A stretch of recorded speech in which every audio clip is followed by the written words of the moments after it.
आदित्य द्विवेदी हमारे साथ हमारे संवाददाता जुड़ चुके हैं। आदित्य, ये जो अग्निकांड पूरा मामला है मालवीय नगर में जो कल कुछ हुआ वो नहीं होना चाहिए था। 21 लोगों की जान चली गई, ना जाने कितने ऐसे लोग हैं जो अभी भी जिंदगी और मौत से जूझ रहे हैं और इलाज उनका हो रहा है।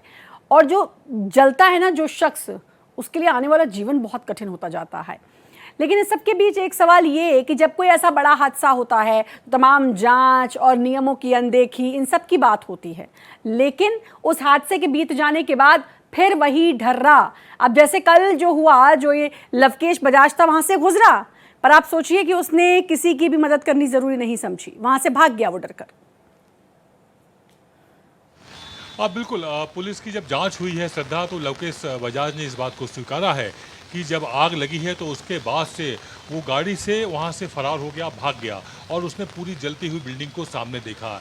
ये तो बहुत अच्छा हुआ, पड़ोसी लगातार एक्टिव हुए और उन्होंने कई लोगों की जान बचाई, वरना ये जो आंकड़ा अभी तक 21 मौतों का है ये और ज़्यादा बढ़ चुका होता। इस पूरे मामले में अभी भी जो जय मिश्रा है, जो वहाँ एक तरह से केयरटेकर था, जो लवकेश बजाज की एब्सेंस में पूरे उस होटल को संचालित करता था, उसकी तलाश में पुलिस ने 5 टीमें बनाई हैं जो लगातार दबिशें दे रही हैं। अभी जय मिश्रा का मिलना बाकी है कि क्या वजह रही आग लगने की, उसको तलाशा जा रहा है। हालांकि अभी तक जो बात सामने आई है उसके मुताबिक शॉर्ट सर्किट से आग लगी हुई है। तमाम ऐसे कमरे थे श्रद्धा जहां पर हीटर रखे हुए थे, खाना बनाने वाले इलेक्ट्रिक इंस्ट्रूमेंट रखे हुए थे, तो आप अंदाज़ा लगाइए कि होटल के नाम पर उसमें बहुत कुछ ऐसा चल रहा था जो बिल्कुल भी किसी होटल्स में निषेध होता है, यानी प्रतिबंधित होता है। बेड एंड ब्रेकफास्ट के लिए लाइसेंस लिया हुआ था। उसके नियम ये होते हैं श्रद्धा कि यदि आप ये लाइसेंस लेते हैं तो उसमें आप फैमिली के साथ रह रहे होते हैं और अपने 2 कमरे, 4 कमरे, 6 कमरे मैक्सिमम आप किराए पर उठा सकते हैं, ना कि लंबे समय के लिए कि वहाँ पर कोई 6 महीने लगातार किराए पर रहे। यहाँ पर ये भी जानकारी मिली है कि यहाँ पर 3-3, 4-4 महीने से भी कुछ लोग किराए पर रह रहे थे। इसके अलावा एक जानकारी और मिली है, जो एक्सक्लूसिव जानकारी है, वो ये है कि रेस्टोरेंट में कुछ इलेक्ट्रिक का काम हुआ था, उसमें कुछ इन्होंने नए ढंग से सजावट कराने का काम किया हुआ था। शायद वो पैरामीटर्स और मानकों के मुताबिक नहीं हुआ था, तभी वहाँ पर ये इलेक्ट्रिक शॉर्ट सर्किट हुआ और इतना बड़ा हादसा हो गया। अब ये बात पूरी तरह से कंफर्म हो पाएगी जब जय मिश्रा को पकड़ा जाएगा। फिलहाल लवकेश बजाज से पुलिस पूछताछ कर रही है, 4 दिन की हिरासत में है वो। पुलिस लगातार उससे पूछ रही है और लवकेश के भी जो रिश्तेदार हैं, मिलने वाले हैं, उन सभी सबसे बड़ी बात कि इनकी पहुंच कहां तक थी, आप ये बताइए इनकी पहुंच कहां तक थी, क्योंकि एनओसी जो था वो फायर सेफ्टी का वो उनको नहीं मिला हुआ था।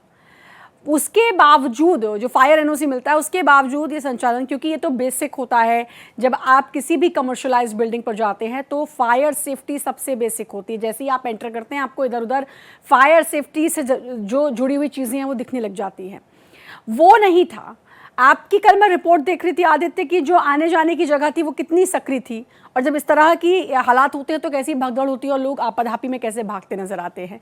तो ये तो समझा जा सकता है कि कहीं तो कुछ साठगांठ रही होगी, तभी इतने सारे नियमों की अनदेखी की जा रही थी।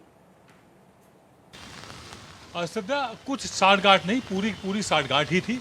उसके दम पर वहाँ पर एक रिहायशी इलाके में, यानी कि जहाँ पर आवास होता है, जहाँ पर कॉमर्शियल एक्टिविटीज़ नहीं हो सकती हैं, वो पूरी की पूरी लेन, सिर्फ लेन ही नहीं, उसके अंदर की सारी गलियाँ वो पीजी बनी हुई हैं, होटल बनी हुई हैं और ऐसी सकरी गलियाँ हैं जिसमें अगर 2 आदमी एक साथ चलना चाहें तो बड़ा मुश्किल होता है।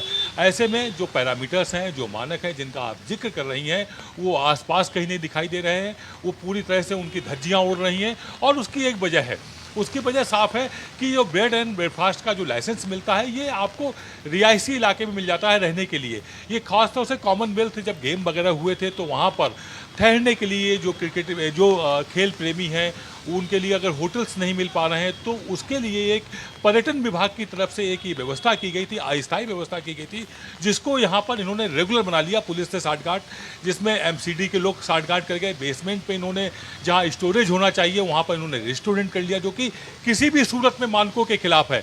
लेकिन सब कुछ चल रहा था, सब सेटिंग से चल रहा था और सेटिंग गेटिंग के इस खेल में 21 जानें चली गई। और अभी भी यदि दिल्ली सरकार एमसीडी नहीं, कोई बड़ा एक्शन नहीं लिया। बड़ा एक्शन से मेरा जो मतलब है श्रद्धा, वो सीधा सीधा मेरा मतलब है एक ऐसा एक्शन जो कि मिसाल बने, यानी कि फिर हिम्मत ना बने कि पड़े किसी की इस तरह से अवैध काम करने की, या इस तरह से लाशों के ढेर लग जाएं, ऐसे किसी हादसे की दोबारा पुनरावृत्ति ना हो। तो इसके लिए दिल्ली सरकार को, एमसीडी को निर्देश देने होंगे, उपराज्यपाल को निर्देश देना होगा कि ऐसी मिसाल कायम की जाए कि जो कि रूह कांपे, दोबारा लोग इस तरह की गुस्ताखी ना कर पाएं और फिर से ऐसी घटनाओं की पुनरावृत्ति ना हो। जी सर। बिल्कुल, अब देखना होगा कि फिर रिपीट ना हो, ये सबसे बड़ी बात है कि ऐसा एक्शन लिया जाए कि फिर से किसी की हिम्मत ना हो इन तमाम नियमों को दरकिनार करने की। बहुत बहुत शुक्रिया आपका आदित्य, तमाम जानकारी देने के लिए।